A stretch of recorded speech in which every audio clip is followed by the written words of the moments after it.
Hello दोस्तों, आप सभी का हमारे यूट्यूब चैनल VMT एडवर्ड में स्वागत है। दोस्तों, आज मैं आप सभी लोगों के लिए बेसिक्स ऑफ कंप्यूटर से रिलेटेड वो सवाल आया हूं जो कि आपके ओ लेवल का जो पहला मॉड्यूल है IT टूल्स, आपका CCC और जितने भी आपके कम्पिटिटिव एग्जाम्स जिसमें वो क्वेश्चन पूछे गए हैं और पूछे जाएंगे, मैं उन क्वेश्चंस को आप सभी लोगों के लिए लेकर के आया हूँ। आइए हम चलते हैं आज के अपने वीडियो पर।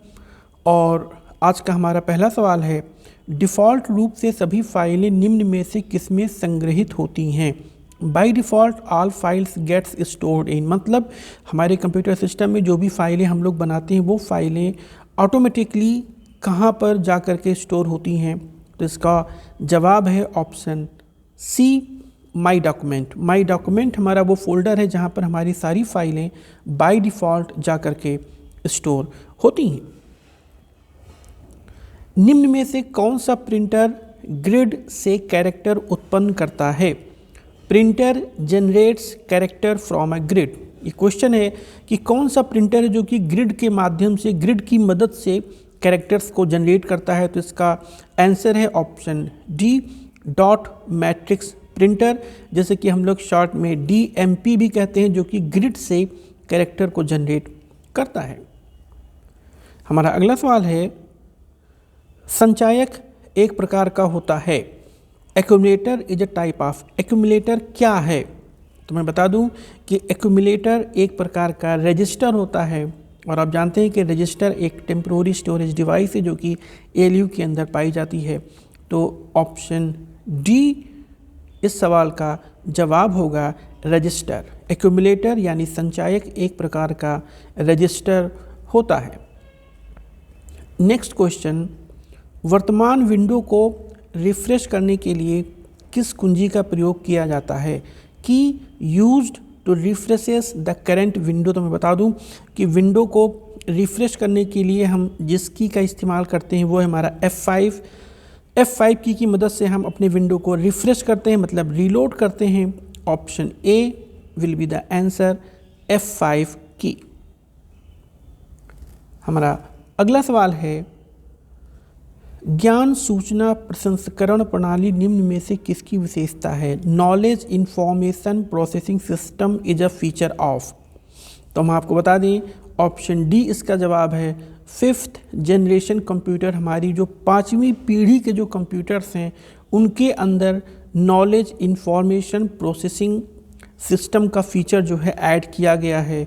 तो option D will be the answer. हमारा अगला सवाल है, निम्न में से कौन एक फाइल एंड फोल्डर मैनेजर है? Which one is a file and folder manager, मतलब वो कौन सा ऑप्शन है जो कि फाइल और फोल्डर को मैनेज करता है? तो इसमें आप जानते हैं विंडोज़ एक्सप्लोरर आपका एक प्रकार का फाइल और फोल्डर मैनेजर है। ऑप्शन ए इसका जवाब होगा। विंडोज़ एक्सप्लोरर की मदद से हम अपनी फाइल्स और फोल्डर्स को प्रॉपरली अपने कंप्यूटर सिस्टम में मैनेज करते हैं। हमारा अगला सवाल है, निम्न में से किस मेमोरी को समय समय पर रिफ्रेश करने की ज़रूरत पड़ती है? विच मेमोरीज नीड्स पीरियोडिक रिफ्रेशिंग। तो हम आपको पहले भी शायद इस बारे में हम डिस्कस कर चुके हैं, फिर से क्वेश्चन हमारे सामने आया है क्योंकि एग्जाम में पूछा गया है, कई बार पूछा गया है। तो यहाँ पर जवाब होगा हमारा DRAM, जिसका फुल फॉर्म है dynamic RAM. Option B will be the answer. Dynamic RAM में हम रिफ्रेशिंग करनी पड़ती है हमें, ऑप्शन बी। हमारा अगला सवाल है, निम्न में से विषम का चयन करें। Select the odd one. कौन सा ऑप्शन है जो एक दूसरे से रिलेट नहीं करता है? तो इनपुटिंग, प्रोसेसिंग और कंट्रोलिंग, ये तीनों कहीं ना कहीं हमारे कंप्यूटर सिस्टम के ऑपरेशन से रिलेट करते हैं, लेकिन अंडरस्टैंडिंग जो ऑप्शन डी है उसका इन तीनों से कोई लेना देना नहीं है। तो option D, understanding will be the answer of this question. Option D, understanding. हमारा अगला सवाल है, निम्नलिखित में से कौन सा एक प्रकार का सिस्टम टूल है? Which of the following is the system tool. तो इसमें हम जानते हैं बैकअप एक सिस्टम टूल है हमारा, डिस्क डिफ्रेगमेंटर हमारा एक सिस्टम टूल है, फाइल से कोई सिस्टम टूल से कोई रिलेशन नहीं है। तो option D, both A and B इसका जवाब होगा। Option D, both A and B. अगला सवाल हमारा है, एक ग्राफिकल यूजर इंटरफेस क्या प्रदर्शित करता है? ग्राफिकल यूजर इंटरफेस डिस्प्लेस क्या प्रदर्शित करता है? Graphics, text, both of the above या नन ऑफ द अबव। तो यहाँ पर बहुत सिंपल सी चीज़ है, जो हमारा GUI हमारा जो इंटरफेस है उसकी मदद से हम ग्राफिक्स और टेक्स्ट दोनों को हम रिप्रेजेंट कर सकते हैं। तो ऑप्शन सी इसका जवाब होगा, both of the above. Output का क्या तात्पर्य होता है? आउटपुट मीन्स, कंप्यूटर सिस्टम में हम आउटपुट को हम कैसे डिफाइन कर सकते हैं? क्या यूज़र जो प्रोसेसर को देता है, नो, वो उसे इनपुट कहते हैं, या प्रोसेसर जो यूजर से पाता है उसे भी इनपुट कहते हैं। लेकिन option C, what the processor gives to the user, processor क्या यूज़र को देता है उसे हम कहते हैं आउटपुट। ऑप्शन सी इसका जवाब होगा, what the processor gives to the user. COBOL का अर्थ है, कोबोल स्टैंड्स फॉर, कोबोल का फुल फॉर्म क्या है? तो हम बता दें कि बिजनेस प्रोसेसिंग के लिए हम कोबोल का इस्तेमाल पहले करते थे और इसका फुल फॉर्म हमारा है common business oriented language, COBOL, common business oriented language. पहले हम इस लैंग्वेज का इस्तेमाल हम अपने बिजनेस प्रोसेसिंग के लिए करते थे, COBOL.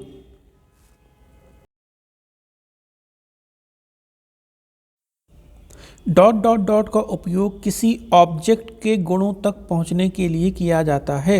Dot dot dot is used to access properties of an object. तो हम जानते हैं कि किसी भी ऑब्जेक्ट की प्रॉपर्टीज़ को देखने के लिए हम राइट क्लिक का इस्तेमाल करते हैं। आंसर होगा ऑप्शन सी, राइट क्लिकिंग। हमारा अगला सवाल है, माई कंप्यूटर को खोलने पर हमें निम्न की जानकारी प्राप्त होती है। On opening my computer we get the information of, किसकी जानकारी हमें मिलती है? तो हम जानते हैं कि जब हम माई कंप्यूटर को ओपन करते हैं तो उसके अंदर हमें हार्ड डिस्क, CD और रिमूवेबल डिस्क, इन सभी से रिलेटेड जानकारियाँ हमको प्राप्त होती हैं। तो ऑप्शन डी इसका जवाब होगा, all of the above, that is your hard disk, CD and removable disc. हमारा अगला सवाल है, निम्न में से क्या 1 GB के बराबर होता है? Which one is equal to 1 GB? तो हम जानते हैं कि 1 GB इज़ योर 1 गीगाबाइट, और 1 गीगाबाइट आपका जो होता है वो 1024 मेगाबाइट, या जिसे हम लोग MB भी कहते हैं, 1024 MB के बराबर होता है। तो ऑप्शन सी इसका जवाब होगा 1024 मेगाबाइट। अगला सवाल है, असेंबली भाषा में प्रयुक्त होने वाले ट्रांसलेटर को कहते हैं, क्या कहते हैं? The translator used in assembly language is called. तो हम जानते हैं कि जिस ट्रांसलेटर का इस्तेमाल हम असेंबली लैंग्वेज में करते हैं उसका नाम है असेंबलर। ऑप्शन सी इसका जवाब होगा असेंबलर। और असेंबलर का मेन काम होता है वो होता है असेंबली लैंग्वेज को मशीन लैंग्वेज में कन्वर्ट करना। Option C will be the answer. Next question, IPv6 मतलब IP वर्जन 6 में IP एड्रेस का आकार क्या होता है? The size of an IP address in IP version 6 is, तो इसका ऑप्शन सी आंसर होगा 128 बिट्स। IP6 में IP एड्रेस की जो साइज होती है वो 128 बिट्स के बराबर होती है। तो ऑप्शन सी इसका जवाब होगा। अगला सवाल है, EEPROM का क्या तात्पर्य होता है?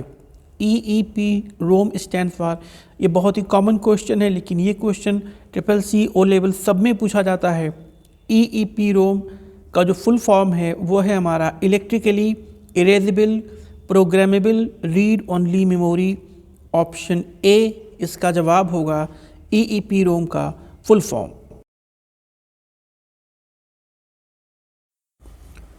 रीड और राइट का कार्य एक साथ किसके द्वारा किया जाता है? Simultaneous read and write operation is performed by. तो हम जानते हैं कि रोम केवल रीड का ऑपरेशन करता है। EPROM ये भी एक प्रकार का रोम है, लेकिन रैम जो कि आपकी रैंडम एक्सेस मेमोरी है जिसमें हमारा रीड और राइट ऑपरेशन हमारा दोनों एक साथ होता है। तो ऑप्शन बी इसका आंसर होगा रैम। और हमारा आखिरी सवाल है, द्वितीय पीढ़ी का कंप्यूटर निम्न में से किस पर आधारित था? The second generation computer was based on, तो जो हमारी दूसरी पीढ़ी का जो कंप्यूटर था उसमें हम ट्रांजिस्टर का इस्तेमाल हमने किया, तो ऑप्शन सी इसका जवाब होगा ट्रांजिस्टर। सेकेंड जनरेशन कंप्यूटर जो था वो आपका ट्रांजिस्टर पर बेस था, ट्रांजिस्टर पर आधारित था। तो दोस्तों मुझे उम्मीद है कि आपको मेरा ये वीडियो अच्छा लगा होगा। दोस्तों इस वीडियो के माध्यम से मैं ओ लेवल और ट्रिपल सी और उसके साथ साथ जितने भी अदर कॉम्पिटिटिव एग्जाम्स हैं उनमें बेसिक्स ऑफ कंप्यूटर पर आधारित जितने सवाल पूछे गए हैं और पूछे जाएंगे मैं उनको लेकर आया हूं और आगे भी आता रहूंगा। आपकी जो क्वेरीज़ हैं आप उसे कमेंट बॉक्स में ज़रूर डालें और हमारे वीडियो को लाइक और सब्सक्राइब ज़रूर करें ताकि आपको अपडेट्स मिलता रहे।